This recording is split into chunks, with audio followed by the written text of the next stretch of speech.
En la pluralidad del judaísmo del primer siglo, existió un grupo que por muchos años pasó prácticamente inadvertido para la gran mayoría de los creyentes.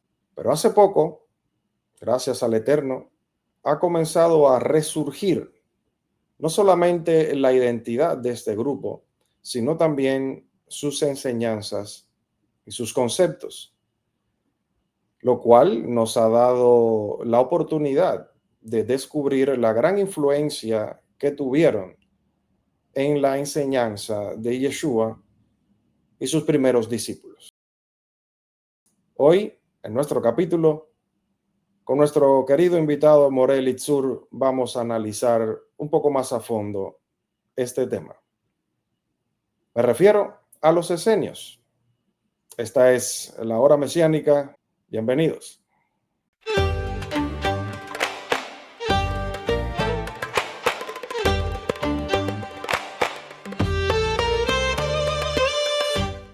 Shalom Haverim, Baruchim Abaim, bienvenidos a nuestro podcast, bienvenidos a la hora mesiánica, acá con More Elitzur. Shalom Aji, gracias por estar de nuevo acá con nosotros. Baruch Hashem, aquí estamos, alegres, contentos que tenemos otra oportunidad de hablar de nuestro Mashiach, a la gloria de Hashem. Amén. Y ya huele a Shabbat y también a Yom HaTeruah, Rosh Hashanah se acerca, así que es una buenísima oportunidad para seguir ahondando, ¿no? Seguir pues profundizando en el judaísmo del primer siglo, y en esta ocasión vamos a hablar exactamente de los esenios, ese grupo que por mucho tiempo da la impresión de haber pasado como que desapercibido por los creyentes, pero que últimamente, yo creo que esto, por supuesto, es obra de Hashem,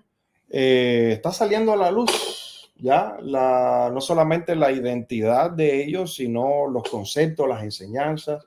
Y quiero que nos ayudes un poco a ver, sobre todo, además de conocerlos a ellos, ¿cuál fue realmente la influencia que tuvieron en Yeshua, en sus enseñanzas y en las enseñanzas de los primeros discípulos de Yeshua, y cuyos conceptos, pues me parece que podemos encontrar en el Nuevo Testamento también, sin ninguna duda? Entonces, para empezar ya, y saludamos a todos nuestros hermanos también que estamos en TikTok Live.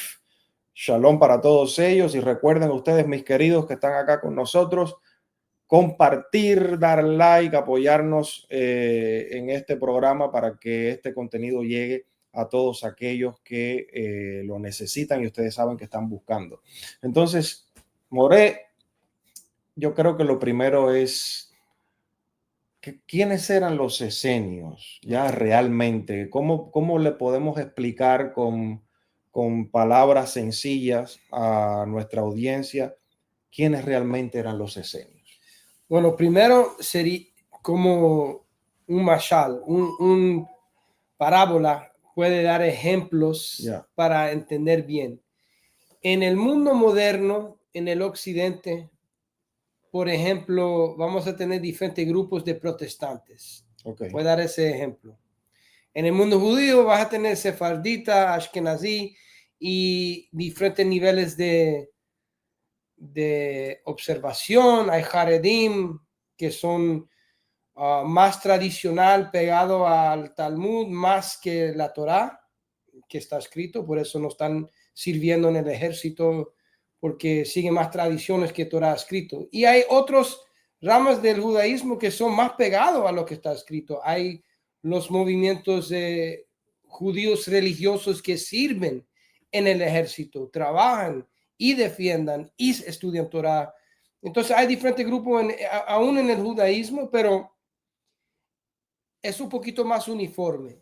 Entonces, un poquito más comparable al mundo protestante, que cuando hablamos de estos grupos, son grupos que dentro de esos grupos hay otros grupos. Por ejemplo, todos sabemos que los fariseos tienen dos escuelas dentro de los fariseos, la escuela de Hillel y la escuela de Shammai. Okay. Uno de Hillel, podemos decir, el espíritu de la ley, y Shammai, el legalismo, letra de la ley, por nuestra óptica. Y entre los esenios hay muchos grupos. Los esenios básicamente son los seguidores de los sacerdotes justos. Okay. Eso, y esenio viene de la palabra osim, hacedores, o osei hatorá, hacedores de la Torah. Y en el Talmud se refiere como Beit Osim, casa de los hacedores. Pero lo que hay que tener cuidado es que, por ejemplo, si yo leo lo que dice el Talmud sobre los Beit Osim, es por la óptica de alguien que está en debate contra ellos. Okay. So, van a decir cosas no bonitas, pero uno puede aprender de lo que dicen. En los rollos del mal muerto sería ellos mismos, pero ellos mismos están divididos en diferentes campos. Hay los campos que se casan, viven en la ciudad, y hay los que son más extremos, que viven en el desierto porque son sacerdotes y deberían estar en el templo, pero por la corrupción de los saduceos, los sacerdotes justos están en exilio, y ellos tienen prácticas más extremas que no aplica a cualquier israelita, a cualquier judío, porque es un sacerdote, alguien que es de la familia de Tzadok. Ellos, de entre esa rama del judaísmo del primer siglo, tenían muchos requisitos y muchos observancias que serían más estrictos de los fariseos. Pero lo que uno tiene que entender cuando estudiamos los rollos del mar muerto, eso no pertenece al judío común. Esas son prácticas que pertenecen a la gente que son del linaje de sumo sacerdote. Ok, yo creo que esa es la rama más conocida. Yo creo que cuando hablamos de los esenios, la gente pues tiende a pensar más en ese grupo apartado en el desierto, en las montañas, pero también habían esenios. El otro grupo que vivían en la ciudad, okay. Sabemos arqueológicamente en el monte de Sion, donde hay tienen un memorial al rey David. No vamos a decir que está ahí, si no está ahí, es un memorial que está ahí hace mucho tiempo, por siglos, por siglos. Ya en el primer siglo es donde la base de los mesiánicos era.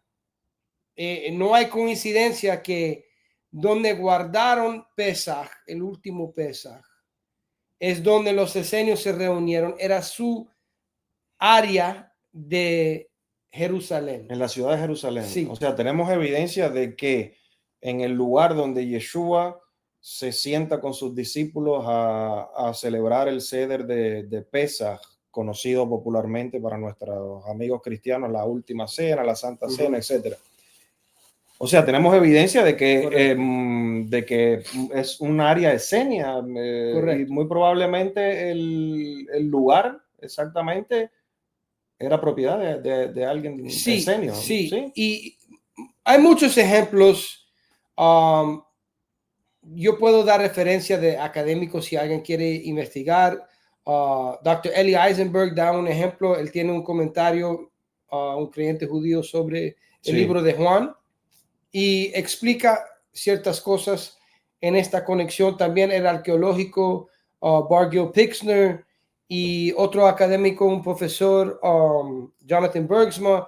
Mucha gente que hablan sobre esto también, otro profesor de Israel Kano. Pero lo más grande es el Rab Soloveitchik. Rab Soloveitchik es un rabino no mesiánico que él hablaba de esta tradición de que Yeshua pertenecía a este grupo, pero de una rama que se estaba asociado con Hillel. Y Rabbi Harvey Falk habla de esto, tiene mucho sobre esto también. Esto no es algo que nadie sabe, solamente que se queda en el mundo académico como una posibilidad. Pero yo como creyente, usted como creyente, nosotros como discípulos de Yeshua, estamos encontrando esta información y trayendo esta información histórica al movimiento mesiánico. ¿Por qué? Porque solamente estudiar los sabios o solamente estudiar el cristianismo de hoy no va a dar el mundo del primer siglo y todos los diferentes grupos que tienen una contribución, ¿cómo se Una dice? contribución. Una contribución al movimiento mesiánico. Sí, porque es mucho más amplio el primer siglo Sí. de lo que aparenta, ¿no? La estructura es completamente esenio, con influencia grande de los de Hillel.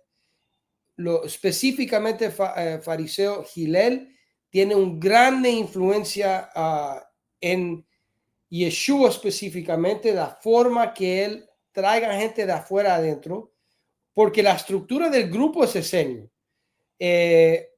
Dos ungidos, uno de la casa de David, que es el líder supremo, y su mano derecha, que es el ungido de la casa de Aarón por Sadoc, con un concilio de 12 y también el Sanhedrin, que veamos son los 70, Lucas 10, que es compuesto de, vamos a decir, los hacedores, que ahora son bajo el liderazgo de Yeshua, porque Juan da liderazgo a Yeshua. Y tenemos presencia fariseico en Hechos 15. Y tenemos el ejemplo de Otzar Midrashim, son básicamente la tradición de Hechos 15 por perspectiva de los rabinos. Wow. Y eso sería para hacer un estudio sobre eso y leer toda esa información porque todo está en pedazos. Y tienes que dar, pero el punto de todo eso es que hubo armonía en esa generación. Los fariseos hicieron teshuva. En Hechos 2, muchos de los fariseos, los esenios seguían a Yeshua, muchos de los fariseos se unificaron. Los que se quedaban en contra eran los saduceos y los de Herodes, que básicamente son helenistas. Ok. Entonces, a ver si nos vamos ubicando. O sea, tenemos a los esenios, un grupo que está conformado básicamente por los sacerdotes legítimos, vamos a decir así, que deberían estar en el templo, pero producto a la corrupción, sobre todo de la parte saducea, están aislados, no están en el templo. Pero no solamente eran sacerdotes, otros... El liderazgo son sacerdotes. El liderazgo de los esenios, ¿ok? Pero todo aquel que quería seguir digamos, su enseñanza, su modo de vida, también pues se unía. Y es importante decir, la forma que ellos practicaban que no se tenía que casar, como los fariseos sí creen en eso, no es igual que los católicos, sino que el católico tal vez tenía una influencia de eso, pero le combinaron con los conceptos greco-romanos. Ya. No es lo mismo, porque lo que es en el movimiento es voluntariamente, si alguien se dedica al ministerio, tiene esa oportunidad cumplir por la interpretación del movimiento. Un discípulo es igual que un hijo, y hay pasukim que hablan de eso, el versículo. Sí. Ellos enseñaban que alguien puede dedicarse al movimiento, al ministerio y tomar ese voto. Okay. Pero no es obligación, es algo voluntariamente, y muchas de las personas que hicieron eso en el movimiento eran los que estaban divorciados, como Rab Shaul. Es un aspecto, un argumento, una posibilidad. Hay versículos que Rab Shulam, por ejemplo, habla de que el Rab Shaul era divorciado, pero por teología de los esenios, él no se podía casarse de nuevo. Si no era justificado. Hay muchos requisitos para poder entender lo que ellos están diciendo. Entonces el movimiento mesiánico no es tan fuerte. Veamos que están introduciendo esas ideas de los esenios, pero con renovaciones de Hillel, como incluyendo Hillel, como dijimos antes, que el Abedin y el Nasi, los dos jefes del Sanhedrin de los 70 líderes antes de Yeshua y Yohanan, los últimos justos eran Hillel y Menachem. Es decir, No era todo Menachem y no era todo Hillel. Tenían que venir y ser de acuerdo, como en este país el Congress y el Senate. Hay dos poderes que El tienen que Congreso y el estar, Senado, ok. tiene que Estar venir de y acuerdo. votar y estar de acuerdo. Entonces, lo que está haciendo el movimiento de Yeshua no es 100% Hillel fariseico y no es 100% Menachem esenio. Es mitad y mitad.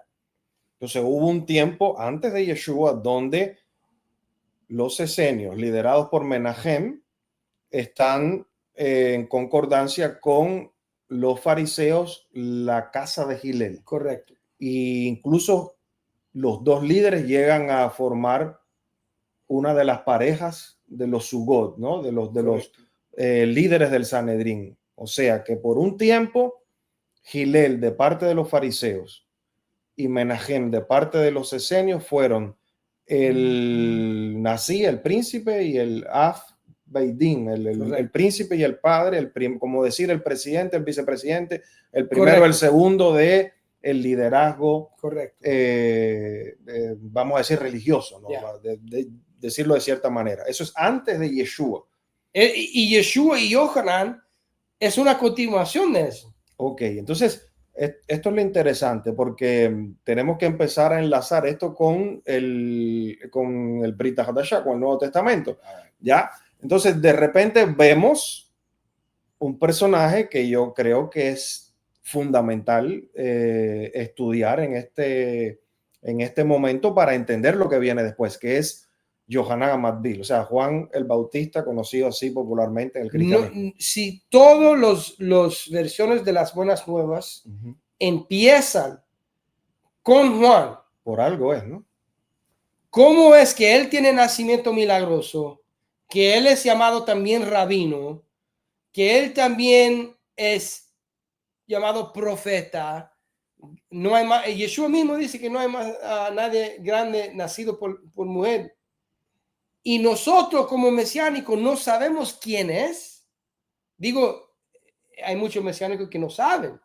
Hay que enseñar, esto es nuestro movimiento. Si queremos ser judaísmo mesiánico, podemos ser dos cosas. Podemos ser protestantes con cositas bonitos tradicional, culturalmente del judaísmo, o podemos buscar qué era el judaísmo del primer siglo que practicaba Yeshua y su movimiento.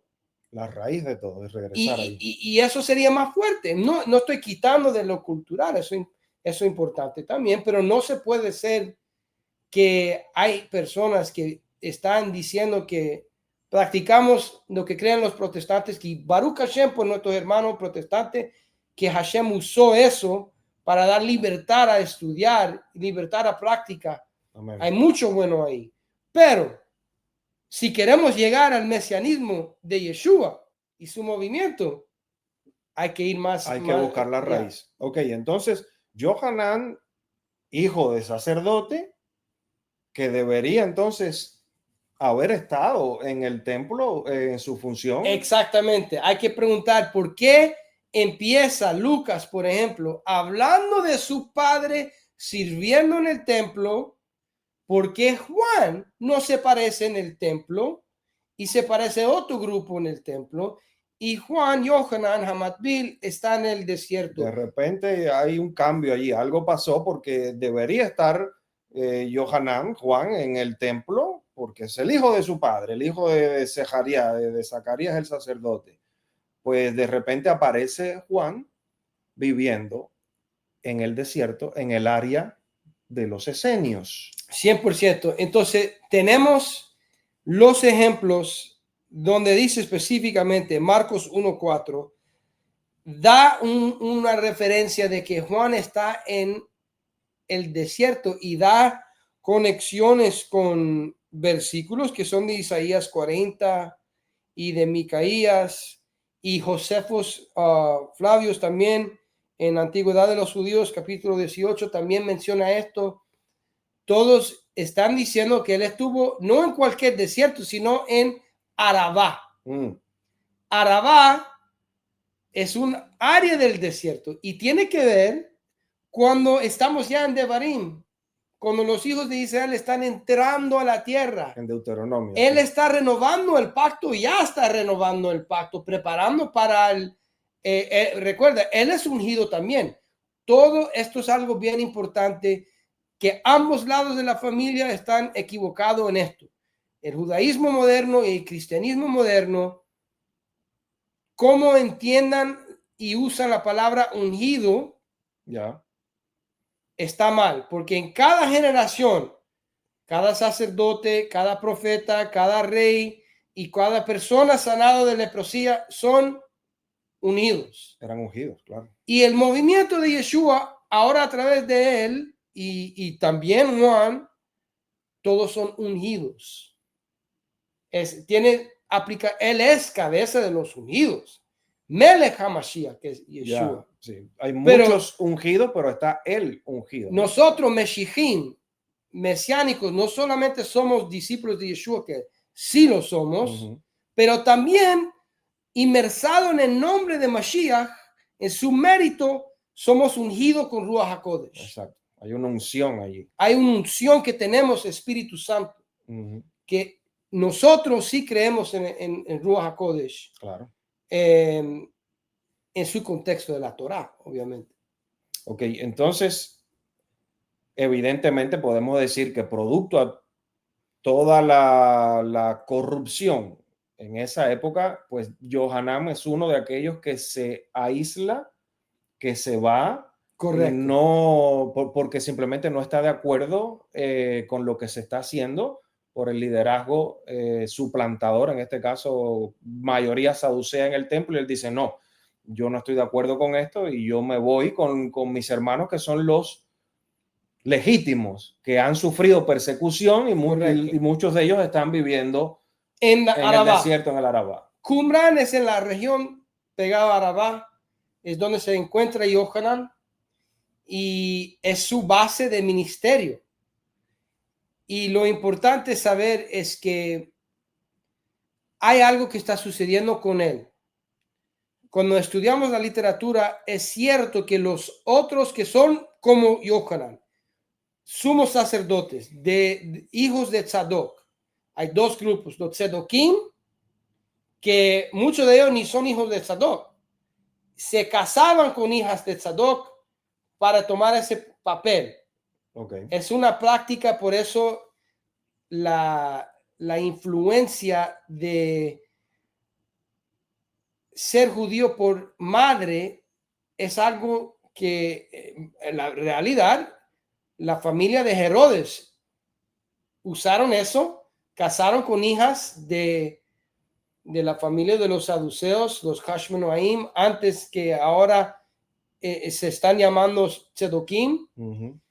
Y el mismo Akiva hace lo mismo, era gentil, descendiente de Cícera, y se casa con una judía con mucho dinero. Parajálicamente, legalmente. Para tener una posición. Es tener una un estatus. Eso no quita que, mira, el que es parte del pueblo, es parte del pueblo. La palabra dice ser prosélitos. Herodes y Akiva son prosélitos, son parte del pueblo. Pero para los esenios, que son basados en un judaísmo más antiguo, conectado a los sacerdotes y la casa de David, ¿qué tienen en común? Los hijos de Aarón por Tzadok y los hijos de Judá por David es linaje paternal. Ok. Eso es algo que ya con eso, los fariseos están en otro campo porque ellos están dando más importancia al linaje maternal y no es algo que es malo tampoco. Nehemia y Ezra, sí, ellos son los que establecieron, es algo bíblico, sí, pero no es de la Torá, es del tiempo más. Sí, vino por digamos, la necesidad que tuvo Correcto. aquella generación por una situación específica que en pelear en contra asimilación. Exactamente, para evitar la asimilación. Pero hay que entender también esta otra parte, la parte de los sacerdotes y la parte de los descendientes de David también, porque es un linaje. Ya ellos ellos por Torah, ellos son escogidos y tienen ese liderazgo por linaje. Y eso tiene que venir por la línea del nosotros. padre. Y nosotros decimos mucho estudio en esto. Creemos en el nacimiento milagroso de Yeshua y de Yohanan, pero la palabra está bien claro. Yeshua es de la semilla de David por Yosef. Exacto. ¿Fue milagro? Sí. Hashem lo hizo igual como le hizo con Isaac, cuando Abraham ya era anciano y no podía tener hijos. Igual que hizo con Yohanan, con Juan. Y con Lamech, en los libros de Hanoch. Esto es algo en los libros de Hanoch que los esenios estudiaban. Eso no fue algo. Malquisedec también tiene, Noah también tiene, ellos tienen mucho nacimiento milagroso. Pero uno puede ver por Isaac, sí, o Shimshon, Samson, también tuvo otros nacimientos milagrosos. No, uno puede tener diferente interpretación. ¿Cómo lo hizo? Hashem lo hizo. Sí, pero es semilla de David, y Rab Shaul lo dice. En Romanos 1 dice, de Zera David, sperma, dice, literalmente semilla de David, físicamente lo dice. Y Juan lo dice también. Juan dice, el hijo de José. 2 o 3 veces Juan lo dice.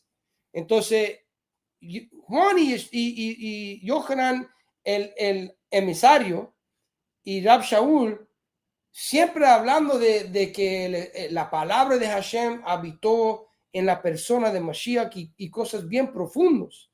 Pero aún son los mismos que ambos decían que él es semilla de David por Yosef.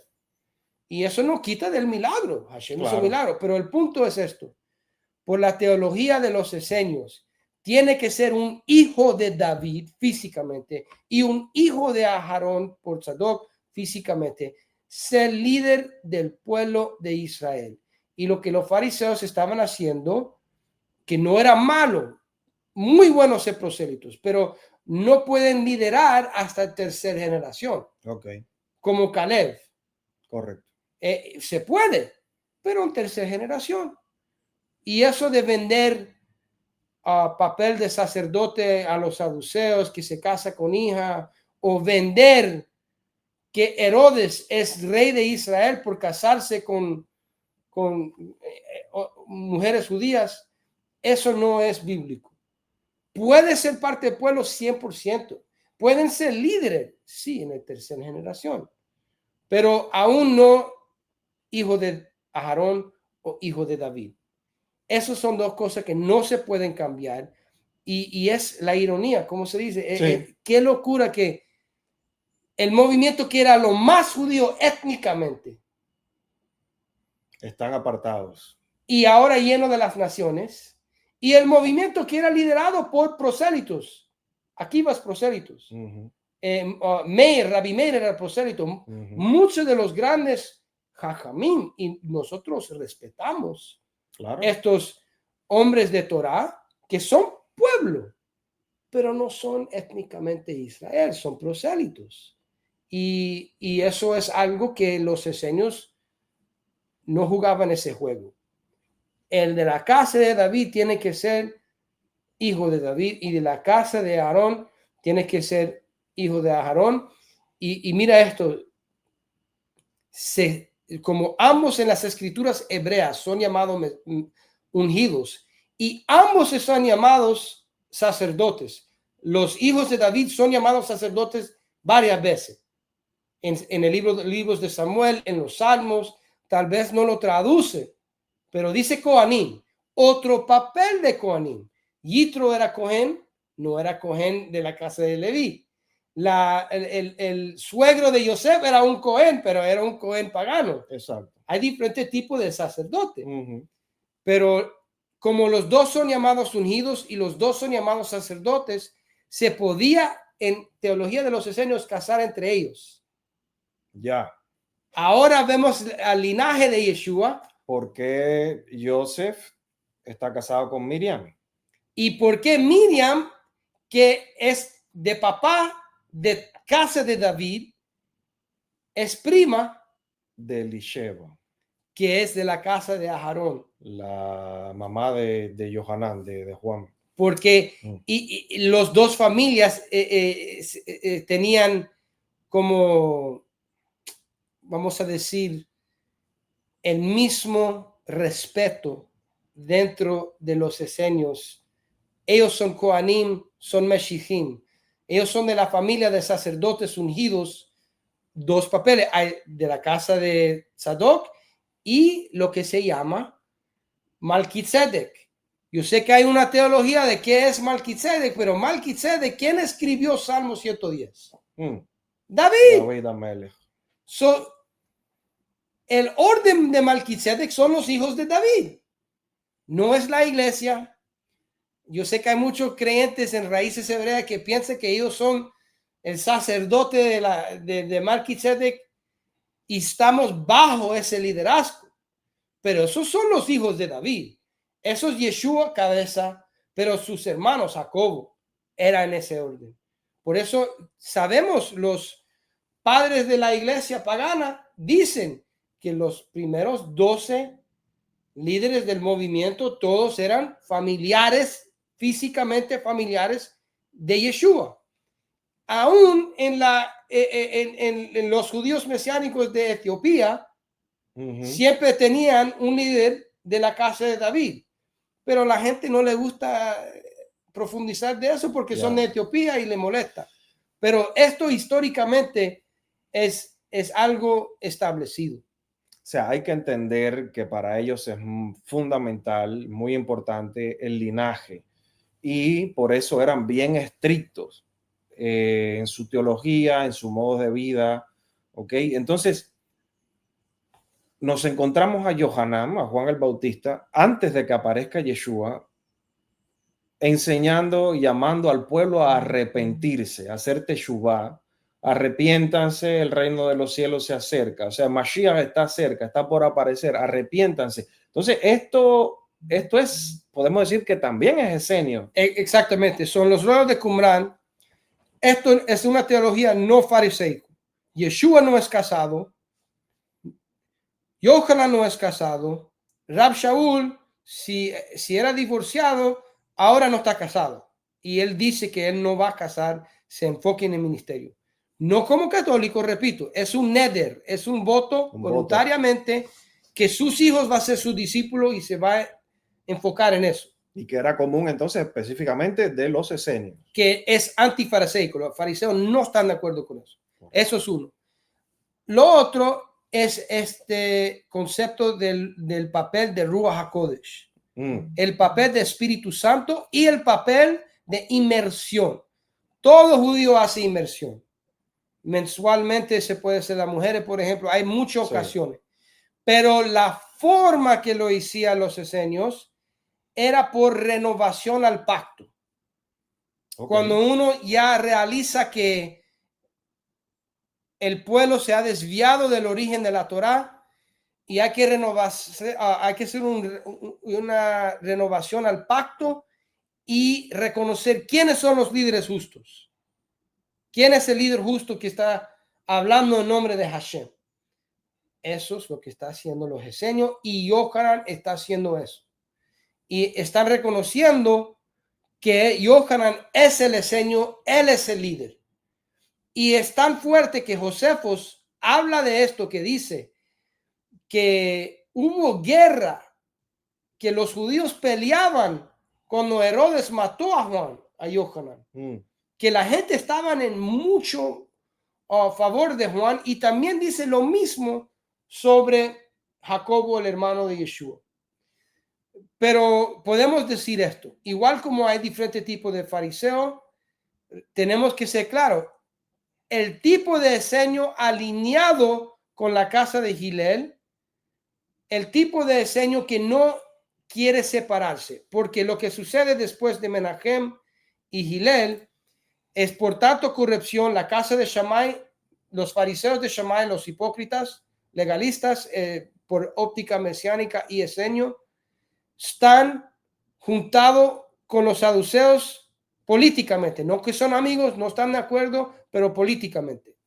Y también Herodes, aunque a nadie le gusta, esa familia tiene poder, y tiene poder de Roma. hay que trabajar con ellos. Aún los esenios tenían comunicación, ¿no?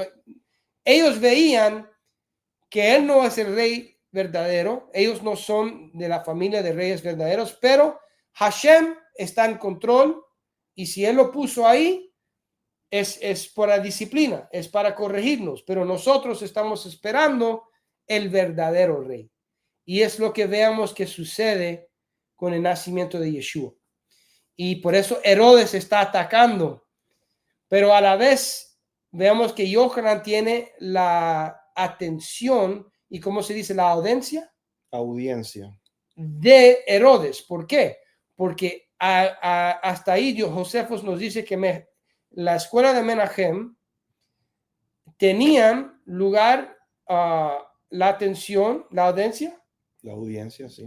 De Herodes, porque él profetizaba y una de sus profecías que él va a ser rey. Exactamente. Entonces, por eso Juan está ahí y Herodes quiere saber que Juan sabe de la ley acerca su divorcio o lo que hizo es un tema del pacto renovado que es la misma tema y la gente no sabe, lo leen como si es separado.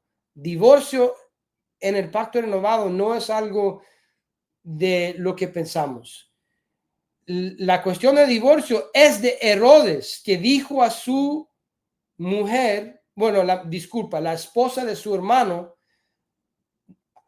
que separa de su hermano por divorciar de su hermano legalmente para después casarse con él. Y los fariseos decían que está bien. Si haga divorcio primero, después se casan, está bien. Entonces, ¿qué hace? Yohanan dice, es pecado. Y cuando le preguntan eso a Yeshua, es el mismo contexto. Solamente que están tratando de ser sutil para atraparlo. Para decir, mira, Herodes, él está hablando mal de ti también. Yo he escuchado, perdóname que te corte un momentito, yo he escuchado a varios, incluso maestros en el mesianismo, cuando hablan específicamente del tema del divorcio, eso que está explicando Yeshua allí, asociándolo con Shammai, pero nunca con los esenios. Y tiene razón, porque Shammai sí decía que no se debe, porque como legalista, eso puede ser mal, pero en este aspecto eso está similar, porque decía, si no es infiel, no debería divorciar por cualquier cosa. Cierto. Pero Hillel, en este caso, él daba permiso porque él era del espíritu, tener más misericordia, pero eso fue abusado. Recuerda que Hillel ya murió. Sí. Está siendo abusado eso, a divorciar por cualquier cosa, que no es bueno. Pero el argumento que da Yeshua no es de Shammai. El argumento viene de los de muerto otra vez, que dice, Dios los creó, dice, desde el principio no era así. Dios creó a Adán y Java, uno. Es decir, el argumento de los esenios, todo va a Bereshit. Bereshit. Antes de la ley de Sinai. La ley de Hashem es lo mismo, pero la forma que fue revelado en Sinai fue con maldiciones, porque recuerden, los primeros tabletas no lo podían recibir porque hicieron el becerro de oro. Exacto. Después vino con maldiciones. Eso es otro tema. Sí. Pero pueden buscar a Ramban, Rabbeinu Bachya, a Shnei Luchot Abri. Hay muchos mekubalim, cabalistas, que hablan igual lo que dice el Pacto Renovado sobre ese tema. Pero enfocando en el argumento que da Yeshua, es un argumento de los esenios. Entonces, ya estamos entrando en terreno de la influencia esenia en la enseñanza de Yeshua y cómo vemos esos conceptos en el Brit Hadashah, en el Nuevo Testamento. Entonces, ese es un ejemplo, el del divorcio. Ahora, evidentemente, Yeshua tuvo que tener contacto. Que específicamente de Juan. De Yohanan. Porque le mataban a Juan por estar en contra de que Herodes se casase. Porque era un Hilul Hashem públicamente, del que está como rey de Israel supuestamente, hizo una profanación al pueblo y lo vea como, si pensamos en Hilul Hashem, es desecración. Es como Desecrar el en castellano es como deshonrar el nombre deshonrar de a Hashem. Hashem. Sí. Y eso va a tener un efecto en el pueblo, porque sabemos que dice el pueblo, Kol Israel Arevim Zelazé. Todo Israel es responsable uno por el otro. Si el rey de Israel supuestamente haga esto, quita a la mujer de su hermano, eso afecta a todo y usa leyes de divorciar para jugar y justificarse, con líderes religiosos apoyando eso, eso fue un precedente que requiere, ni hablar de todos los niños que mataban a esa familia y la violencia que hicieron, pero eso es lo que está combatiendo Yeshua y Yohanan. Y los saduceos allá, fieles a César, que es un anti-Mashiach. Entonces, evidentemente tiene que haber ocurrido un contacto entre Yeshua y los esenios, como ya lo vemos con Yohanan, con Juan, pues en algún momento Yeshua, vamos a decir, bebe de ese pensamiento también, ¿ya? Porque sí, aunque es Mashiach y aunque tiene una condición especial, desde niño lo vemos en el templo, correcto. Debatiendo con los sabios de su época, pero tiene que pasar por el proceso de todo niño judío de estudiar, ¿no? Él no se vivió en una cueva. Exacto. Solito, sin amigos. Él nació en un ambiente. Es decir, para dar ejemplo al mundo cristiano, si Hashem envió un profeta, puede decir, Hashem escogió enviarlo a una familia pentecostal o le envió en una familia bautista. Él lo va a enviar no que Hashem es limitado a una denominación, pero hay denominaciones que son a lo menos un poquito más cerca a la verdad. ¿Quién está más cerca a la verdad? ¿Quién es donde hay más temor de Hashem? Y eso es lo que sucede. Él nace en una familia. Aún cuando dice su madre no ha conocido hombre, mucho de la terminología son terminología de los esenios. Mucho de la práctica, Yosef Hatzadik, Moreh Hatzedek, Jacob Hatzadik, los hermanos, el padre de Yeshua físico, porque sabemos que Hashem es el padre, pero digo, cuerpo, el que está con él y su familia, se llama Yosef Hatzadik. José el justo. Y después a Jacobo el justo, Jacob Hatzadik. Todo lo que vemos de ellos en las letras de Clemente, de Jacobo, era esenio. Y no era fariseico lo que él practicaba. Pero sí de Rab Shaul. Ahora decir lo importante, el Sanhedrín de Hechos 15 es mitad, vamos a decir, los mesiánicos venían de los esenios, pero los esenios también hay que recibir corrección. Y la corrección viene de la postura de Hillel. Es como Yeshua está diciendo, ustedes están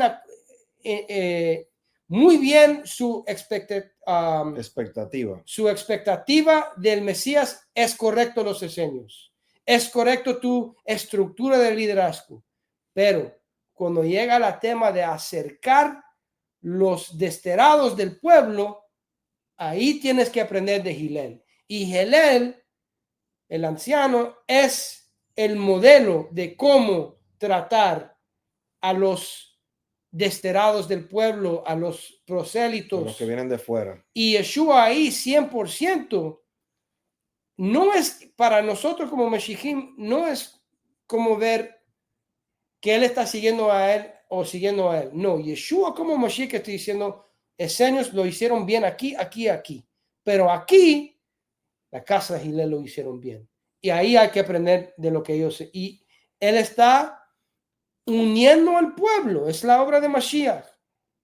Lo mejor del pueblo, unificándolos. Y recuerda que en Hechos 15 hay un Sanhedrín. Fariseos y mesiánicos que eran la extensión de los esenios. Vamos a decirlo, el nuevo capítulo. Ok, entonces, ¿qué te parece si vemos ahora más ejemplos en el Nuevo Testamento, en el Brit Hadashah, donde podemos ver estos conceptos que provienen de la teología esenia, que están claramente ahí en los textos del Nuevo Testamento, pero la gente no los conoce?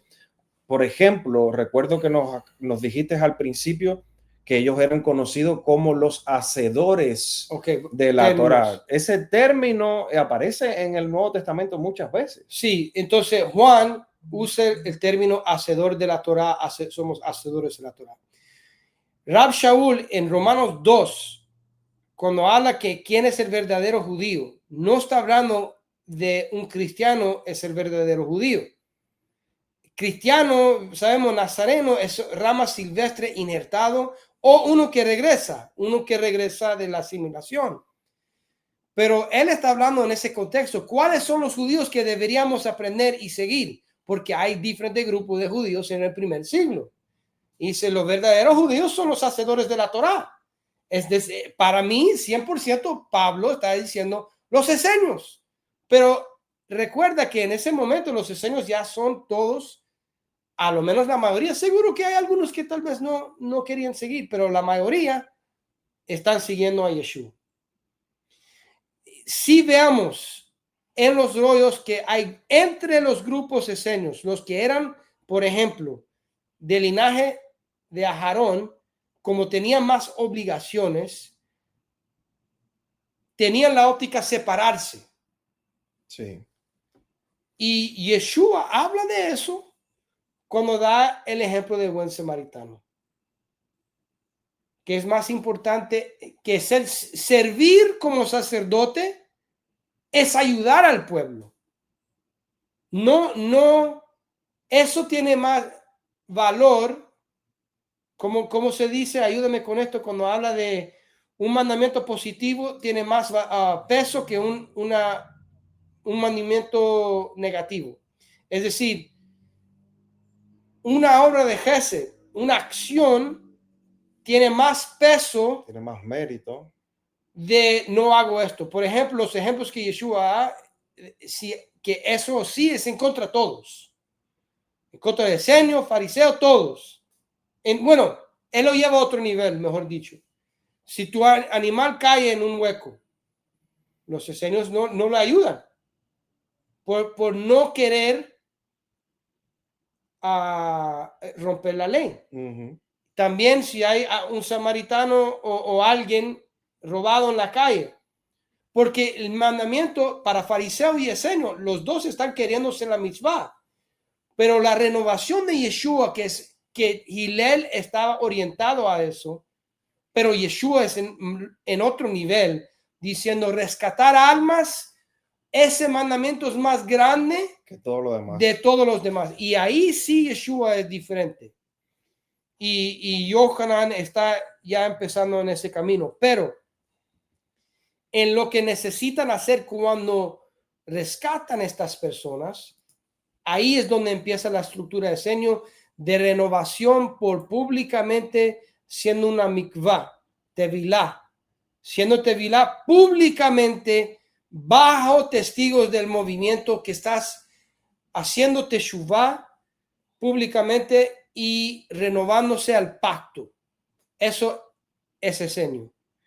El trabajo y papel de que en ese momento vas a tener una revelación de Ruach HaKodesh, del Espíritu Santo, eso es esenio. Porque recuerda que los fariseos ya, ayúdame con esto, dieron lo mínimo al Espíritu Santo. Y decía que ya no operaba como antes. Sí.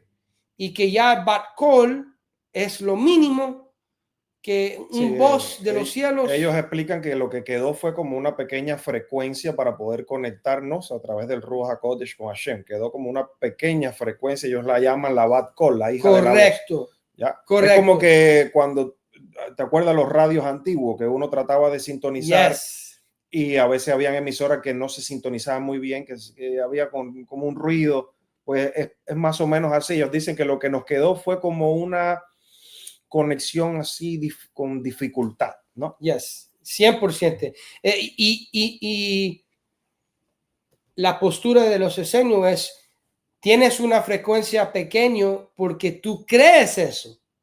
Si uno cree, Ruach HaKodesh, el Espíritu Santo, Hashem quiere darte.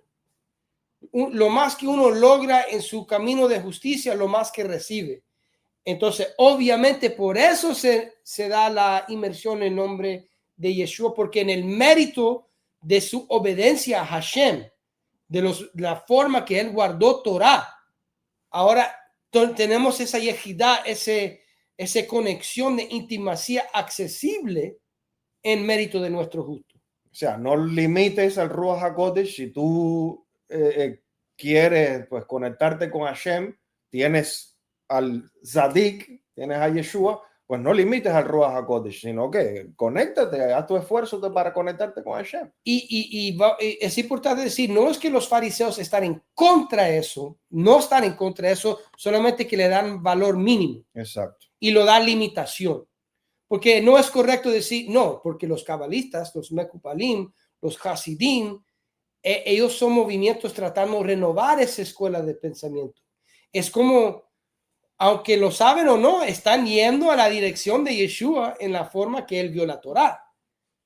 Tal vez no lo saben, pero es la misma manera, la manera que él enseñó Torá, Hasidú.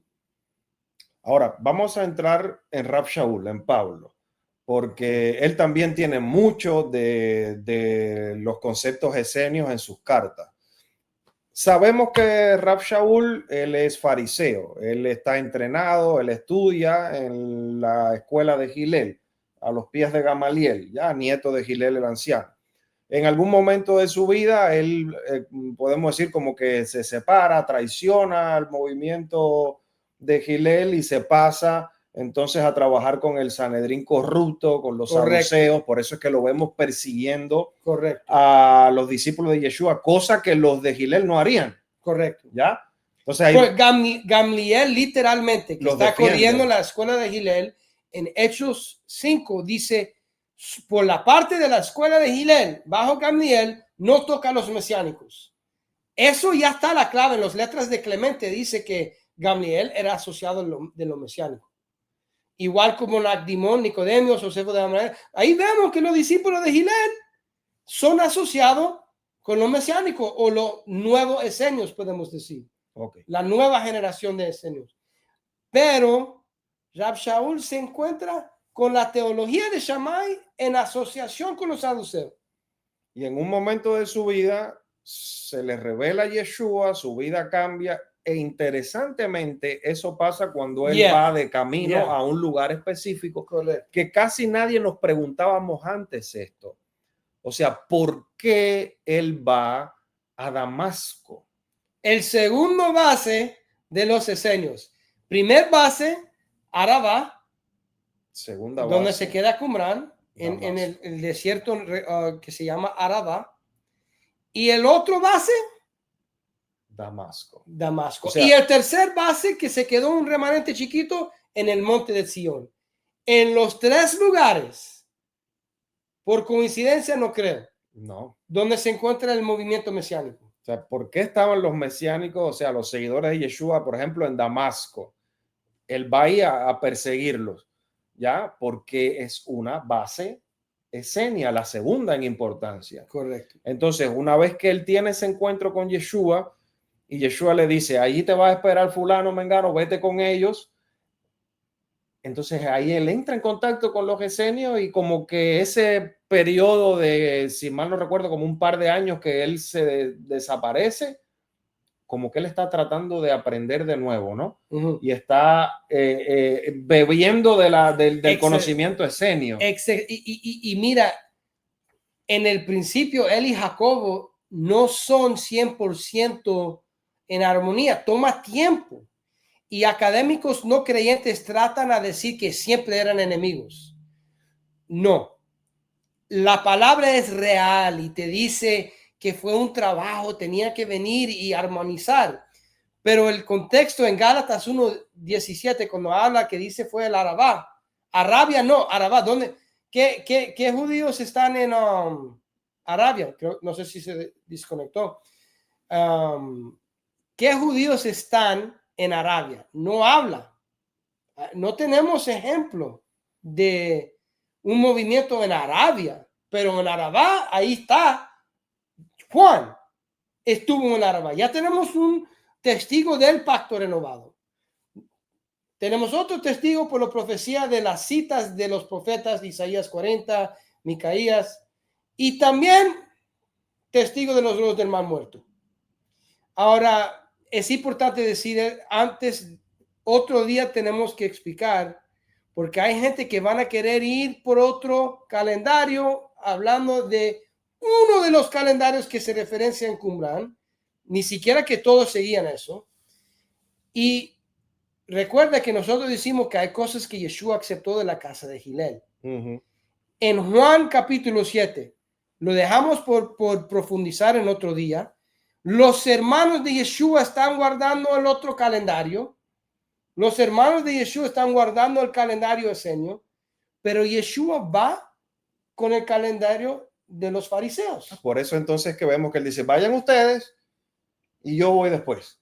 ¿Ya? Eso tenemos que explicar, pero básicamente para dar en conexión con Hechos capítulo 1, cuando preguntan a Yeshua si va a restaurar al reino a Israel, no a ninguna religión diferente, sino a Israel.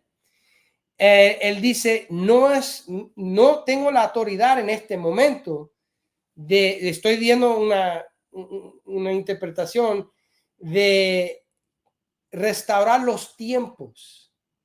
Parafraseando, ¿no? Pero lo que él está diciendo es, ahora mismo no tengo la autoridad, no es el momento para arreglar el calendario, vamos a decir. Correcto. Así. Y él dice, para alcanzar al pueblo, dice en Juan 7, por ejemplo, para llegar al pueblo, y aún sus hermanos dicen algo así en forma de broma, como tirándole, porque no creían en él, dice en el momento. Para alcanzar a más personas, él va con el calendario de los fariseos para alcanzar al pueblo. Porque la mayoría del pueblo seguía porque los esenios están, recuerda, con la mentalidad, nosotros somos más justos, y son más justos, pero Yeshua en eso va a otra dirección. No. De ahí tenemos que ser como Gilel, acercar los que están desterrados. Ya. Pero es importante decir eso porque bien claro que aunque Yeshua abraza la estructura de los esenios, él se queda con el calendario con quien el pueblo está siguiendo en la mayoría de su ministerio, con la excepción de en Pesaj. Por eso hay dos versiones, uno de Juan y una versión de los otros tres evangelios que dicen, uno dice que fue el día anterior que guardó Pesaj y otros dice que fue en Pesaj. ¿Por qué? Él guardaba Pesaj como dijimos, en Monte de Sion con los esenios, pero fue matado en el momento que estaban los fariseos y los saduceos matando el cordero para Pesaj. Ese cumplió los dos calendarios. Y está bien claro. Aún el último, ¿cómo se dice? Jefe de Roma. El último emperador romano. Digo religioso. El Papa. Ya. Escribió sobre esto. Y lo tienen en hebreo también, reconociendo que eso es lo que estaba pasando. Por eso hay diferente calendario en Marco, Lucas y Mateo siguiendo el calendario esenio y Juan siguiendo el calendario fariseico del Sanhedrín, pero de forma que decía Juan Pesaj de los judíos. ¿Por qué decía Pesaj? Citó Pesaj porque de Judea, del liderazgo de Judea, porque hay diferentes calendarios que discutían, pero Yeshua no se metió en eso. No es el tiempo para eso. Mi tiempo es para rescatar las ovejas perdidas de la casa de Israel. Es para unificar. Y no es tiempo de separarse con nuevo calendario. Eso causa más división. Eso Hashem lo arregla en el reino mesiánico. Entonces, los que hoy en día, lamentablemente, están peleando por calendario y tratando de decir que uno sí, otro no, este es el verdadero. no están haciendo lo Yeshua, no están siguiendo el ejemplo de Yeshua. Hechos 1, Yeshua dice, el Padre no me dio autoridad para eso. Entonces, esas personas están diciendo que tienen más autoridad que Yeshua o Juan. Hasbe shalom. Hasbe shalom. Ya. Entonces, regresando a Rav Shaul, a Pablo, y ya para ir concluyendo, o sea, evidentemente Pablo tiene influencia debido a su contacto, no por poco tiempo, sino por años con los esenios, y no lo decimos nosotros. Voy a aprovechar para enseñarle a nuestra audiencia este libro que tenemos aquí, de Risto Santala. Es uno de los académicos que habla de esto en esta obra que se llama Pablo, el hombre y el maestro a la luz. Que fue escrito en hebreo originalmente. Sí, se llama así: Pablo, el hombre y el maestro a la luz de las fuentes, vamos a decir, las fuentes judías, ¿no? Entonces, él, que es un académico en esto, pues aquí en su libro, que está en inglés, voy a tratar de traducirlo lo mejor que pueda al español. ¿Ya lo tienes ahí? Sí. Ah, mira, Baruch Hashem, tienes la traducción ahí. Él dice que la expresión en Gálatas capítulo 1, verso 17, cuando dice fui a Arabia, se ha interpretado como significando únicamente desierto, de acuerdo con la palabra hebrea Arabá. O sea, no es Arabia lo que la gente se piensa hoy en día del país. No fue musulmán. No, ya. Entonces, la palabra hebrea que hay detrás de eso es Arabá. Por eso es que se forma Arabia después, ¿no? Él dice, el erudito judío Leo Bay considera que la palabra Arabia es engañosa. En Devarim, Deuteronomio 2.8, 3.17 y 4.49, la Septuaginta griega utiliza para el desierto la palabra Arabá, de la cual se formó el término Arabia. ¿Ya? Entonces, en su opinión, esto puede apoyar la idea de que Pablo trabajó en asociación con los hermanos esenios del desierto. Como Pablo estuvo primero bastante tiempo, así mismo dice el Brita Hadashah, en Damasco, se piensa que allí tuvo contacto con los grupos esenios damasenos. O sea, que tienen los rollos, literalmente refieren a Damascus, a Damasek, que hay un grupo del movimiento allá. Y muchos eruditos han reconocido que Hanania, con quien el Hasid, con quien Rav Shaul se encuentra allá, es uno de ellos. Es uno de ellos. Wow. Entonces vemos también en las cartas de Rav Shaul muchos conceptos esenios, muchas frases que vienen de los esenios. Hijos de luz. Los hijos de la luz. Bene Or. Es el nombre de grupo. Bene Or, hijos de luz, hacedores de la Torah, o hacedores, o sim, los santos del pacto renovado, Kedoshim Shel Brita Hadashah, los santos del pacto renovado. Wow. ¿Cuáles son los otros términos que podemos no? Y podemos seguir? Los Ebionim. Los pobres. Los pobres. Que es el concepto Evión, pobre, viene de Devarim 15. Sí, explícalo un poquito, porque no solamente es pobre de que no tiene dinero, de que no. No. Recuerda, en Devarim 15 dice, cuando un hebreo se empobrece por su pecado. Exactamente. Entonces, un israelita se empobrece por su pecado, ese hebreo sería siervo. Y también conexión con Levíticos 25. Es decir, ya redimidos de Egipto, ya hebreos son israelitas. Y ya reciben Torah. Regresar a pecado te empobreza y necesitas un redentor. El redentor puede tomar tu lugar. Entonces, cuando dice la carta a los hebreos, que todito es de Malquisedec, citas de Qumran están ahí. Un redentor para aquellos que desobedecieron, tienen que regresar. Dice que ahora a los hebreos van afuera del campamento, Hebreos 15, para tomar el rencor que él tuvo para los que están afuera. Es decir, Gálatas 6, tomar las cargas, eso es Torah de Mashiach.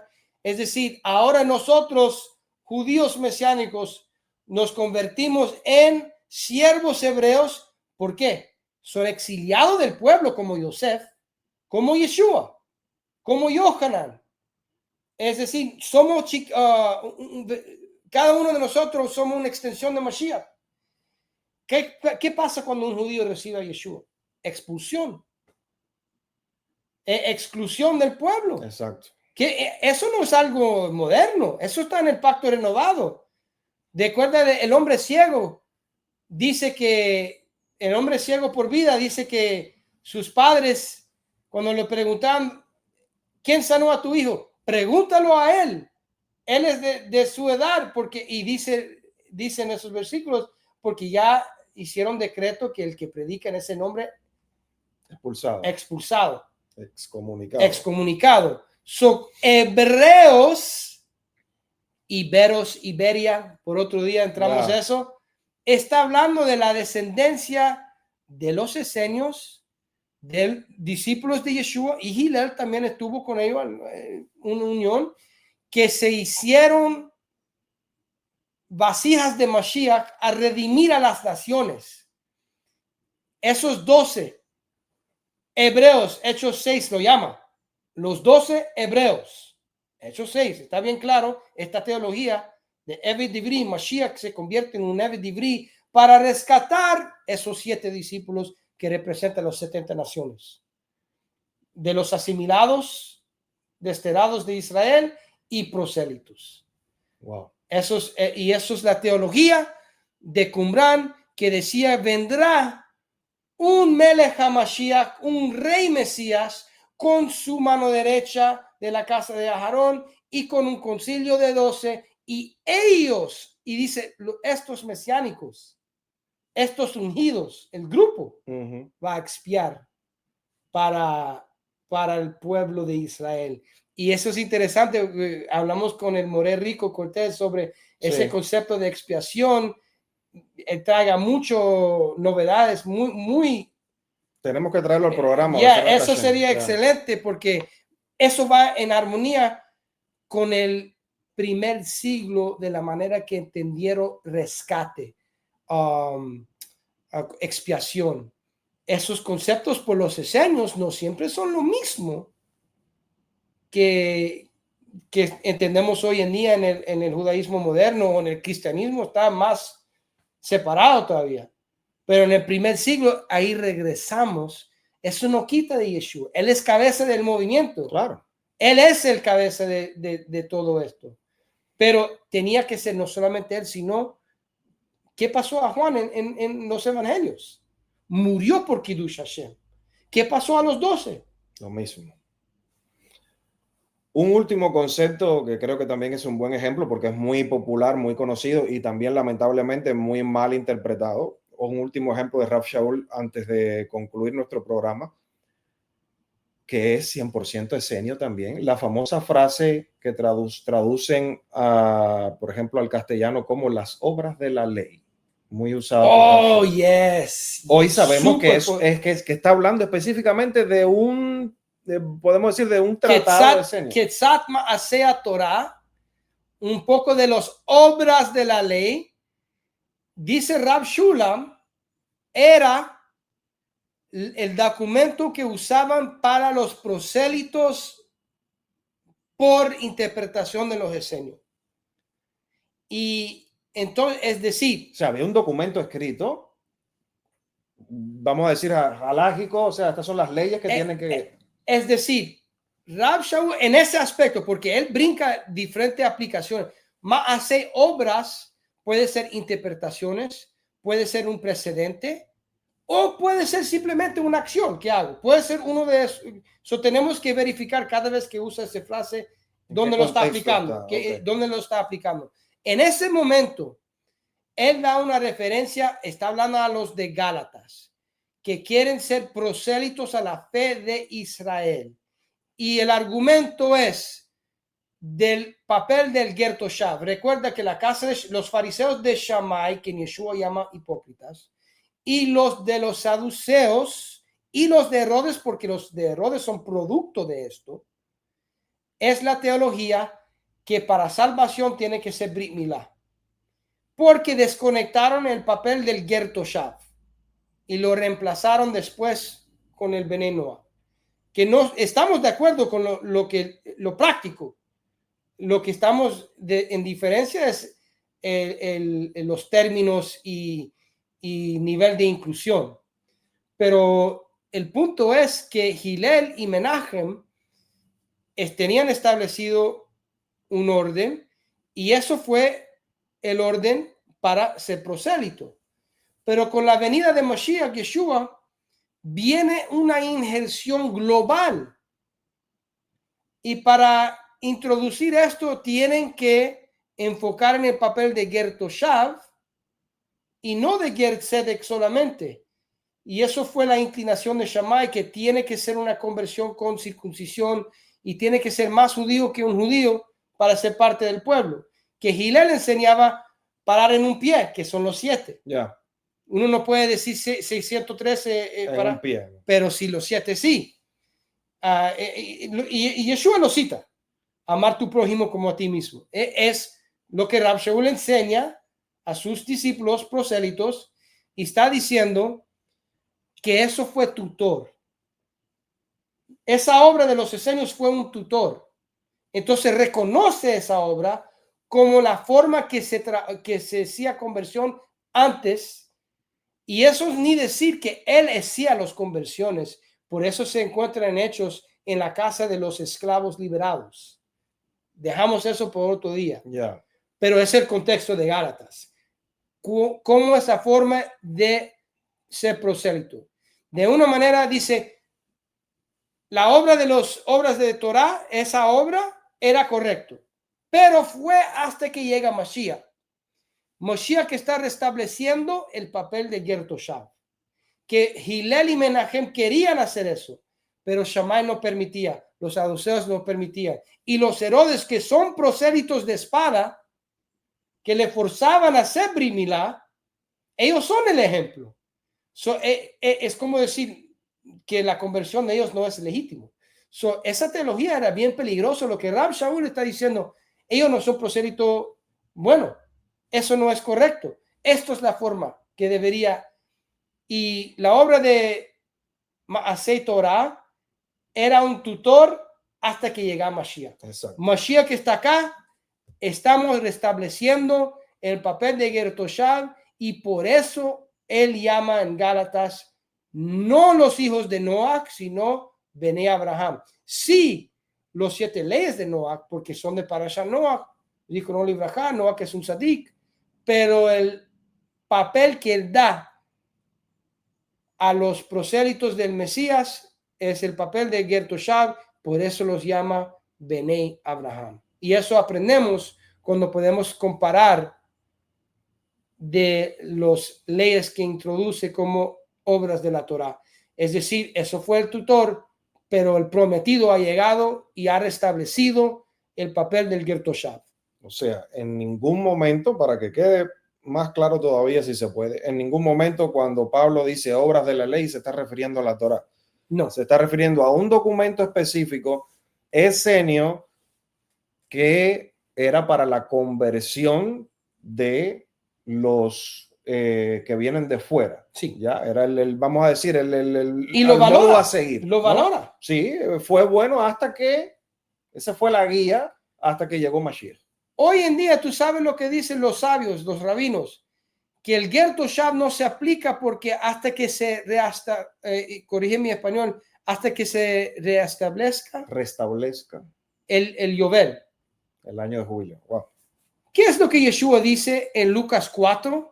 Da cita de Isaías 61, que lo citan en los Rollos del Mar Muerto, y ahí dice que él cumplió eso cuando Juan pregunta de él, y él lo dice con una adición que solamente se encuentra en los Rollos del Mar Muerto, resucitar a los muertos. Y todo eso tiene que ver con el Yovel, es decir, para los esenios, el Yovel iba a ser cumplido por el Mashiach cuando él traiga a los desterrados de Israel y los prosélitos, y no al otro lado. Los rabinos están de acuerdo que tiene que suceder estas cosas, pero ellos dicen, no, eso se pasa después, cuando se establezca un Yovel, después podemos hacer eso. Pero el esenio y los mesiánicos dicen, no, eso se hace primero. Hay que rescatar el Mikdash Hatam, el templo del ser humano, antes de restablecer el templo físico hecho de mano. Entonces tenían el orden diferente. ¿Están de acuerdo que todo esto tiene que suceder? Pero por nosotros, seguidores de Yeshua, él sí inició el Yovel. Él vino en un Yovel y estableció Dror, el año de liberar a los presos, a los siervos, que son los Bnei Anusim de esa generación y son los Bnei Anusim de esta generación hasta que Mashiach regrese. Amén. Bueno, para concluir, se está acercando Rosh Hashanah, Yom HaTeruah, que es conocido también como Yom Adin, el día del juicio, ¿no? Todos pasaremos delante de Hashem, el juez supremo dictaminará qué va a pasar con todos y cada uno de nosotros en el año nuevo. Y por eso nosotros, nuestro pueblo, nos deseamos Shana Tová, un Metuká, un año nuevo que sea bueno, que sea dulce. O sea, que Hashem emita un juicio positivo sobre nosotros, tenga misericordia de nosotros. Conectando con toda esta enseñanza de los esenios que decían arrepiéntanse, con Yohanan, con Juan, que empezó diciendo arrepiéntanse, después Yeshua lo mismo, arrepiéntanse. ¿Qué debemos hacer nosotros hoy? ¿Cómo debemos celebrar este Rosh Hashanah que se hace? Mira qué perfecto es Hashem. Si uno estudia la temporada de cuando Yohanan está diciendo estas declaraciones, es Elul. Wow. Él es el shofar en el desierto, en la Arabá. Prepárate que viene el rey Melech HaMashiach, que es representante, el agente de Hashem, hijo. Y aparece. Después se va 40 días. ¿Qué es 40 días después del primer día de Elul? Yom Kippur. Y Yom Kippur no tienes que estar en Jerusalén. Puedes ir a tu sinagoga. Sí. ¿Dónde se encuentra Yeshua? Lucas 4. Le dan el rollo. ¡Boom! Y lee el profeta Isaías. Y lee el año de Dror. Liberar los presos, el jubileo, que tiene que ver con el conteo del séptimo mes, porque ahí es donde cuentan los años. Los meses le contamos en Pesach, son 2 ciclos. Sí. Pero los años en Rosh Hashanah, los Yovelim, Shemitah, y eso es... y los sabios dicen que solo Mashiach restaurará el conteo de Shemitah y Yovel. Exactamente. Pero primero tiene que traer todos esos presos que están afuera y limpiarlos y purificarlos. De eso se trata el Yovel de Mashiach. Entonces podemos decir que este Rosh Hashanah, nosotros como discípulos de Yeshua, pues afirmemos el compromiso de ayudar a nuestros hermanos a regresar a casa apropiadamente. Beshem Yeshua. Beshem, recuerda Naomi y Ruth. Naomi representa a los Bnei Anusim. Es una judía israelita asimilada en el mundo pagano de Moab. Ya vieja, ya débil. Tiene que regresar con un propósito, un regalo de las naciones, que es Ruth. Exacto. Entonces, los Bnei Anusim, nosotros tenemos que ir a nuestro vecino cristiano. Nosotros que despertamos, tenemos familia, un abuelo, una abuela, encontramos esta conexión familiar al pueblo, conectados los judíos y estamos alegres, pero no se puede olvidar de los cristianos que son adoptados y corregirlos y decir, hermano, hermana, regresa conmigo. ¿Y quién nos recibe cuando llegamos? Ese Ruth y Naomi. Es el novio, que es el redentor de la casa de David, Boaz, una figura de Mashiach. Mashiach regresa a nosotros. No vamos a la religión, a los otros líderes no querían recibir a Ruth o Naomi. Y te dieron la sandalia. Boaz es el que dice, yo lo tomo. Eso es lo que Yeshua y Yohanan y los emisarios hicieron por nosotros. Rescatarnos a los Bnei Anusim asimilados en el mundo helenístico del greco-romano Y nosotros tenemos que ser lo mismo, dicen los hebreos. Ahora sal del campamento y haz lo mismo. Wow, Gálatas, haz lo mismo. Toma la carga de la Torá. Nosotros a decir a los cristianos, regresa a las raíces de Israel. Ustedes son prosélitos del Mesías. Venga con nosotros a apoyar a nuestros hermanos judíos y adoramos a Hashem en nombre de Yeshua. Amén, amén. Oré, Toda Rabá, gracias por ayudarnos una vez más, excelente, a conocer un poco más el judaísmo del Brit Hadashah del Nuevo Testamento, el contexto del judaísmo del primer siglo, en este caso demostrando la increíble influencia esenia en Yeshua, en sus discípulos y en todo el Nuevo Testamento. Y a ustedes, queridos hermanos y amigos, muchísimas gracias por haber estado ahí. A nuestros hermanos también en TikTok Live. Recuerden, estamos en TikTok también, nos pueden buscar ahí. Gracias por estar con nosotros. Recuerden, sus likes son muy importantes. Nos ayuda mucho a que nuestro contenido llegue a más personas. Compartan, por favor. Y desde aquí les deseamos Shabbat Shalom y también Shana Tova Umetuká, Shem Yeshua, un año nuevo, bueno y dulce para todos. Shalom, shalom.